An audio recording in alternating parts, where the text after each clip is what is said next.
Hello and welcome back to the podcast. I used to be a comedian, but they put me up last so I'd get everyone to leave. Today I'm joined by another comedian, Cormac. I wanted to be a comedian too, but the said jokes had to be funny. What's going on in your life, Patrick? Um, Nothing much. Just the podcast, really. Hey, let's Like go.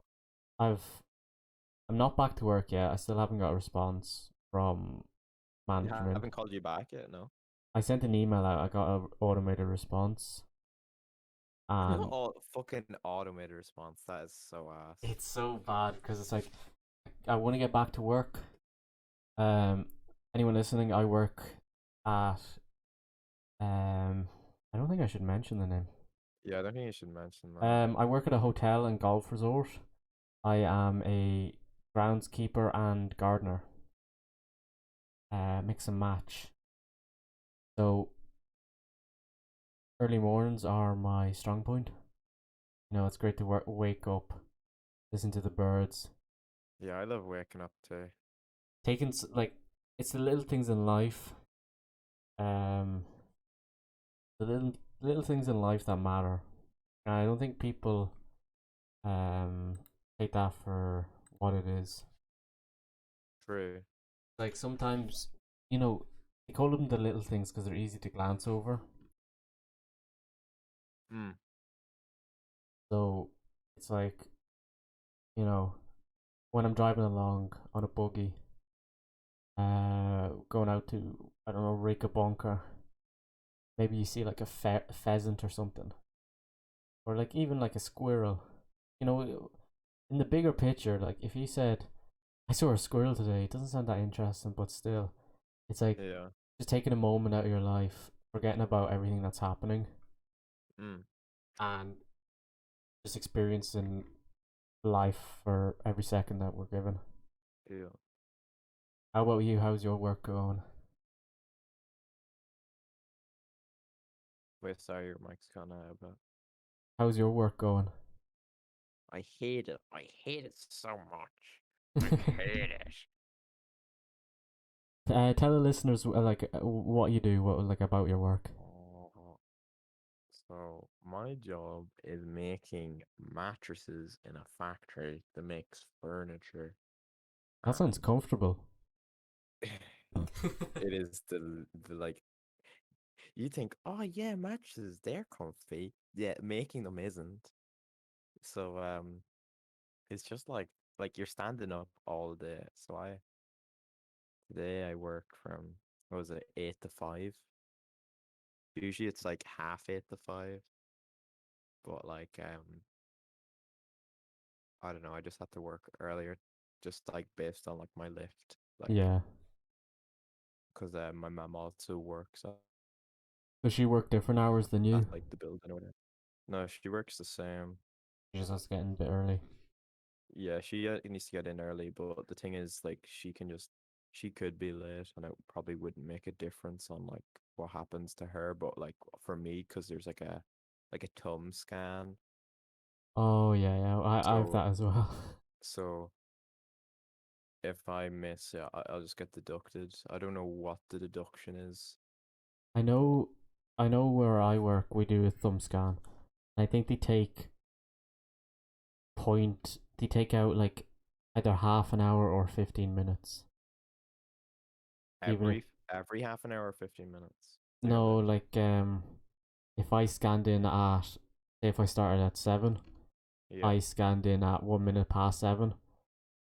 Instead of giving me a kind of a like instead of giving me 100%, they'd give me 75% for that hour. Oh, so they So it give you works like like that. €7 or something. Yeah, Oh, that's actually kind of crazy. I don't mind it for the work that I do. I'm happy enough if I get paid Yeah, at all. that's fair. I've asked you this before, but I haven't you asked you on the podcast. So, Yeah. what is your ideal job or your ideal working environment? Um, like I'd say home, but like home isn't like a kind of a good workspace. It's way too like comfortable. But probably one that isn't overly labor intensive, I would say. Yeah, Like or like I don't know, you choose your hours and like I mean like ideally it would be in I don't know, like stocks or something. If I could like properly get into that and knew what I was doing, yeah. that would be like because there's a good bit of money in that if you know what you're doing. But Stocks and crypto near enough. yeah, I think I think crypto is kind of an entry into like those kind of sectors. yeah, I wouldn't say if you're expert at crypto, you could 100% go into stocks, but yeah, you learn stuff from uh either. You learn stuff from either stocks or Bitcoin that yeah. can help you Better in. understanding anyway. Yeah, Hmm. because I think crypto is an interesting topic. Yeah, definitely. Because Because what was like it? it kind of peaked in interest like last year, I would say last year or around the start of this year, like just like people kind of having more interest in it. Yeah, I think it was like more people were at home, more people could learn about it, and more True. because more people learn about it, they were more inclined to invest in it. Yeah, Because definitely. that's pretty much how I started in the whole lot.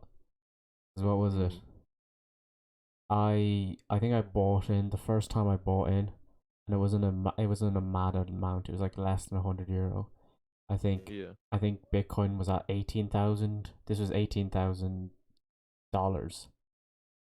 yeah, So any statistics I say here will be in dollars with Bitcoin.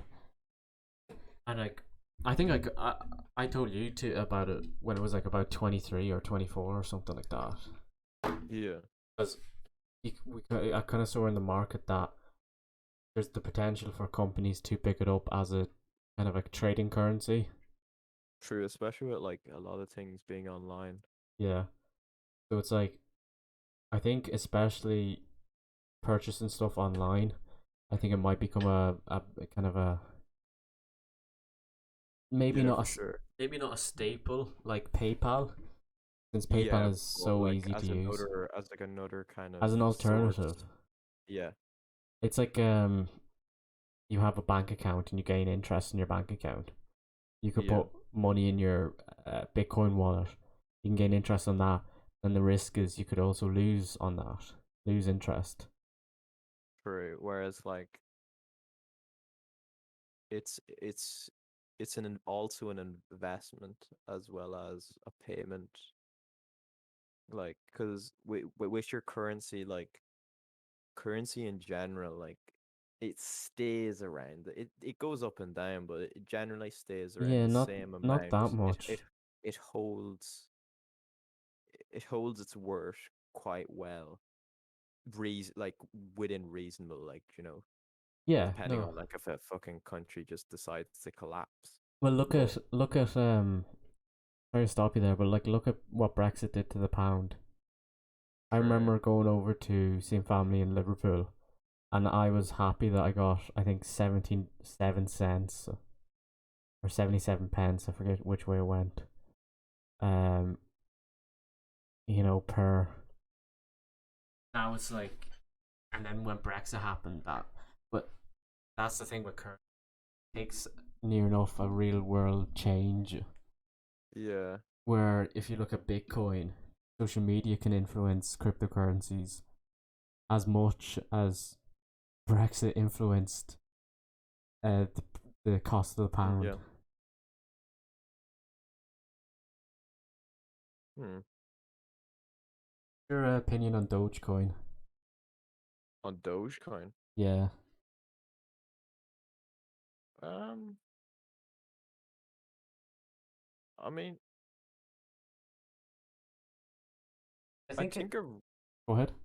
I think originally it was more kind of like originally it was clearly, like just a joke, like a joke on Crypto. Yeah. crypto. But then with a lot of people doing pump and dumps, people thought it would be funny to, you know, put money into a meme coin clearly, Yeah. and definitely with like people like Elon Musk Elon is just. influencing it, like just like him him jokingly saying stuff about it. But the thing is, he probably put some amount into it because he's got I wouldn't not the word isn't like authority. He's got the power He's got. because people Yeah. look up to him. He's like a god figure of Dogecoin. Yeah, Near enough. and he can just make a single tweet saying Dogecoin, and people are just gonna put money into it. People are Yeah. gonna like raise the price without him even having to like saying, "Oh, everyone put money into this." Because like to be honest, if he did say people put money into this, probably more people would put money into it. It definitely. Because if Because, we but go ahead. Sorry. no, no, no, it's not that you go ahead because I don't think I was ever gonna say much. No, I was just gonna say I've got the statistics up here for Bitcoin in the past month, or Dogecoin, sorry, the past month, and it's like we can look at where at the moment it's sitting at 46 as of recording. It's sitting at 46 cents US dollar. So 46 How cent, much? 46 cents. Didn't it go up to like 70 cents now? So that's the thing. Elon Musk's Saturday Night Live was at the weekend, past weekend of recording, and I It think was people. terrible. It was terrible. It was not funny. Well, people say comedy is subjective, but I um, don't think that was funny in any way, shape, or form. yeah, I don't But know. the thing is, like, he was on it, but like, he isn't the writer of that. No, so it's like It's so someone scripted that, and it's supposed to be ironic, but it's not. It's just kind of stupid. so. What day? Let me see what date Saturday was. Saturday was the 8th. Before Saturday Night Live on the 8th, I think Dogecoin reached its highest point of 71 cents. 71 cents USD.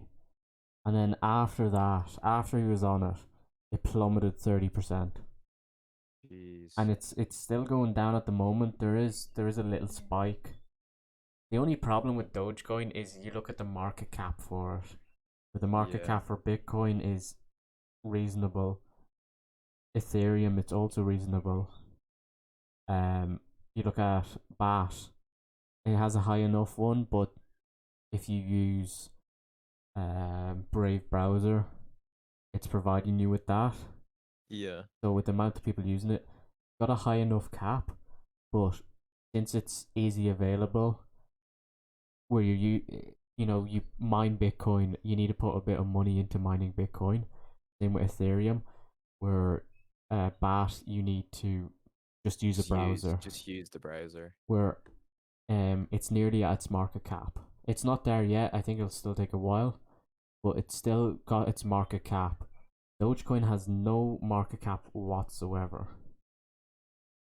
So there could be one Dogecoin, there could be a billion Dogecoin, there could be 10 trillion Dogecoin, there could be quintillions, infinite.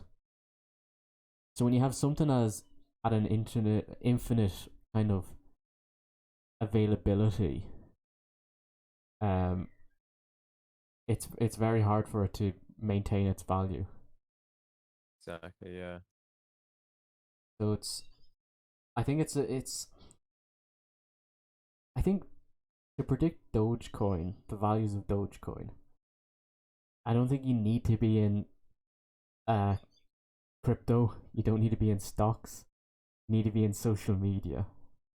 Yeah, because it's what really influences. Social media is everything. Because That's why, I mean, with like people starting maybe, like just Twitch, for example, they will use TikTok because TikTok, for some reason, how it works, you can get anything to the front page of TikTok yeah, just with the use of hashtags. Because the hashtags on that platform are just like they're so important. yeah.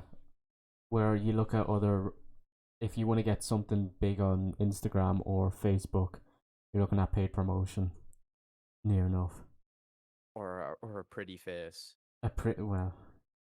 Because the thing is, Instagram, I don't think is the like if you're going to promote something, it's definitely not that because people, it's a very materialistic um platform. Would you call it more of a like social media platform than because you can look at certain platforms like I think when you're looking for like contact with people, you're looking at like stuff like maybe Instagram where like you're keeping up with people. I don't know. Have you used Facebook in a while? I can't go, I am not bothered to go near that. I haven't gone on Facebook in. I think last time I went on Facebook was just to set up a Facebook business account for my Instagram. So it's like I think I don't know, but you can see it on Twitter with Dogecoin.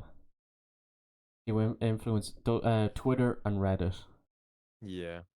has an influence on Dogecoin, and I think with such kind of easy access influence, where you look at a stock of a company, you look at Ulster Bank, Yeah. uh, maybe you buy Ulster Bank for cheap, but you don't know what the insights of it are. You can't go into Ulster Bank and sit at the front, not the front desk, but sit with all the founders or owners and say something stupid and then it goes down. Yeah, Where exactly. where with a coin like Dogecoin, you could easily go on Twitter, say something funny about it, say something against it even, and people will see it, get a couple of likes on it, maybe a couple of retweets, and that's influenced it in a way that I don't think anything else could influence anything like that in the Yeah. world of crypto or even stocks. Because, like, yeah, you could look at Elon Musk on the Joe Rogan podcast where he smoked weed, and that did influence the Tesla stock price negatively. But it's like you can go on Twitter because I think I've made the point where it's like I go on Twitter, I can say Dogecoin. I could go on. I can be on the podcast here and say, everybody, let's buy Dogecoin. Let's put it up. If I had 1,000 people, 10,000 people listening, and At least like I don't know, like 1% is gonna. if 1%, we have the reach of Elon Musk, and other celebrities are doing it. Other celebrities and internet influencers are using their kind of, I wouldn't call it an abuse of power because I would like to think it is I because I think it is, but I think um if it's for personal use, yes. I th- I I think can I can understand maybe if you're like like putting your voice to the situation, maybe it's yeah, a different story. But if you're just like saying, "Yo, this Bitcoin thing is pretty cool," yeah, it's just something like that. People were like, "Oh, what's this?" yeah. No, And because then like, I was just saying abuse of power. Like definitely Elon Musk, um, abusing his power over like his followers to for Dogecoin, but as an influencer, um, unless you know the trends, because honestly, unless you are Elon Musk and you're on Twitter and you tweet, say if Mark Zuckerberg was like, let's get Dogecoin to 80 cents. People don't know if that's going to have a positive or negative impact on it. because of uh say if Zuckerberg did do that, uh Yeah, and then Elon Musk was like, look at this idiot, and then it could go down in price because people are selling it because they think it's funny to sell it because Elon Musk is making fun of Zuckerberg because Zuckerberg's trying to pump this thing, and it's like so it's so like fluctuate, like it's hard to read, like a yeah, book that changes words every sentence. true. You know, Like I feel like some influence will just like going back on what I said, will use it just like to talk in a situation. But if they're mentioning um like their investments or something in it, oh yeah, yeah, they want their fans or followers or whatever you want to call um they're kind of encouraging them to put money into it. But that's just their gain because they've clearly already put some sort of finance towards it. they're looking to profit off it. They're trying to get to pump up the price for themselves. They're trying to profit from it.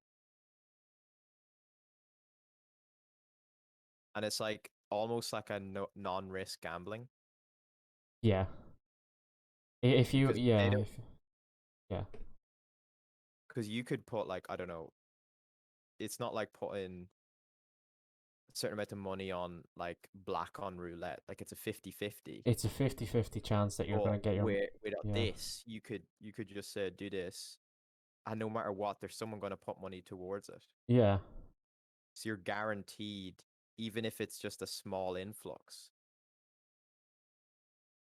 yeah no you're not definitely. losing money. I think it's like a big society pump and dump. For people listening, I'm just gonna mansplain a bit. So pump and dump is when a group of people, you could have 1,000 people, 10,000 people. It's usually like you'd find groups of big people that would find coins that are cryptocurrencies that are absolutely worthless. Now, how they work to the public is that they give the impression that let's buy this coin when it's low and let's publicize it, let's put it out on Twitter, let's put it up on websites, on Reddit, and that'll influence other people being like, oh geez, this coin's going up. Let's I think I'll make money off this.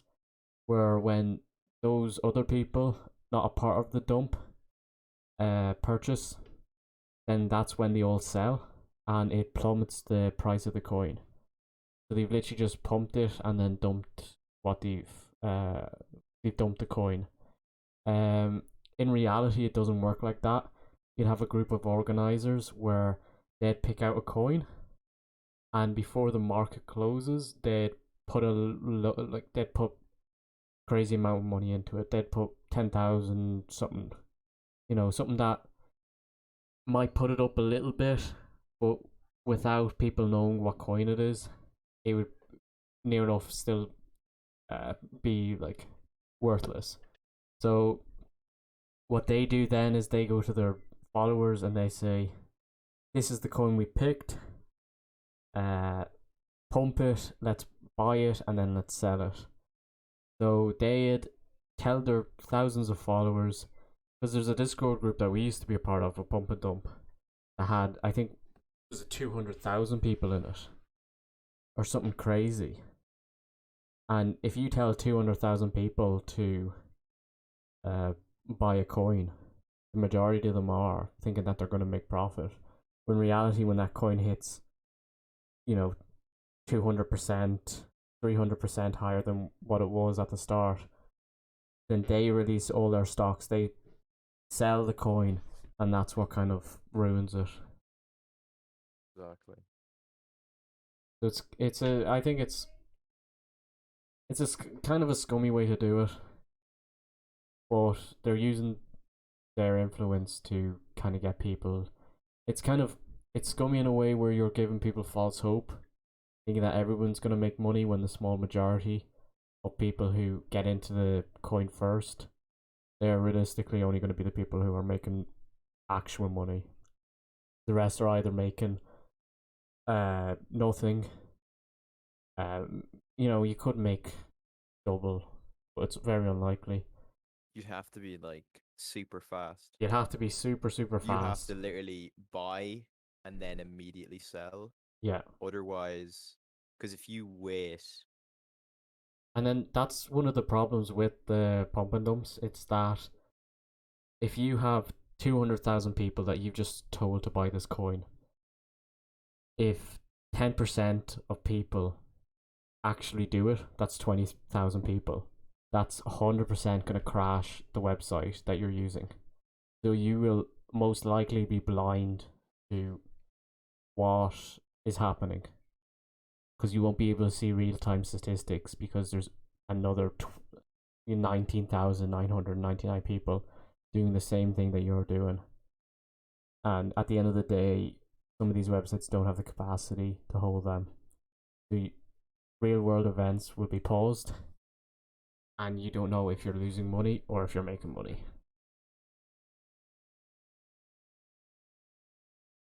So that's a podcast announcement. Unless you know what you're doing, stay away from pump and dumps because they're most for likely anything, do pretty your much. research before. At the end of the day, the saying, if it's too good to be true, Don't. yeah. It's like just from like our own experiences. Well, our own Do your experiences. researches, 'Cause- like, because So we wouldn't otherwise, be saying stuff like this if we didn't know what like the repercussions the and the actions of. consequences, Yeah, like the actual consequences of like the actual like consequences of loss it. and gain from doing these things. Yeah,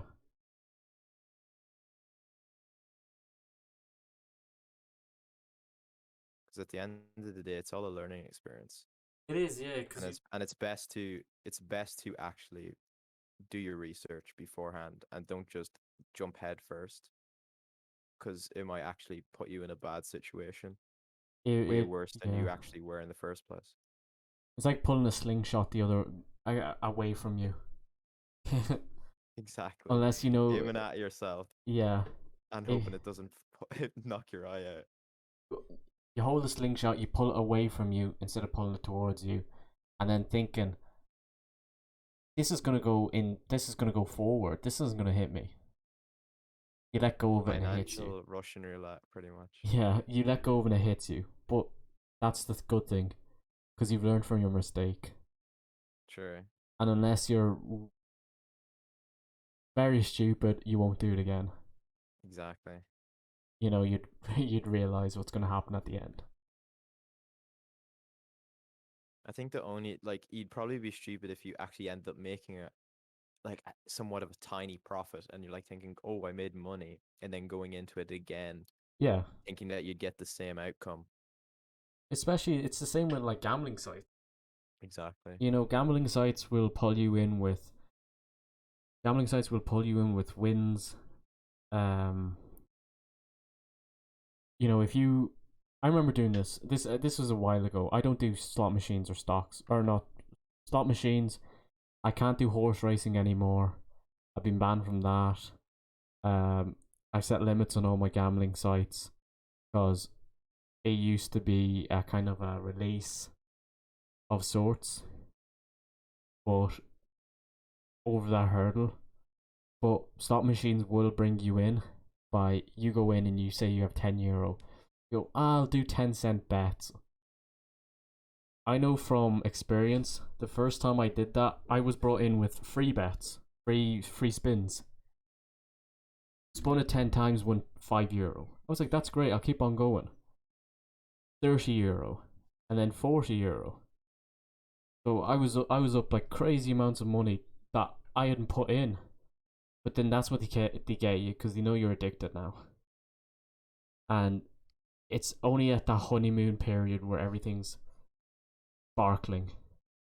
There's a spark there, and you're enjoying it. You're happy, and you get home from the honeymoon, and you realize that you hate everything, and you hate what you're doing, and then you hate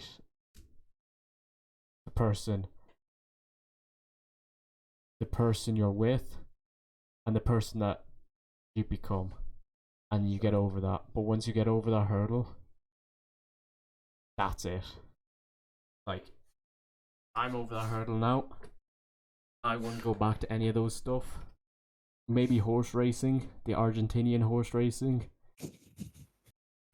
Argentinian horse racing. That's why I'm only allowed €1 bet or blackjack.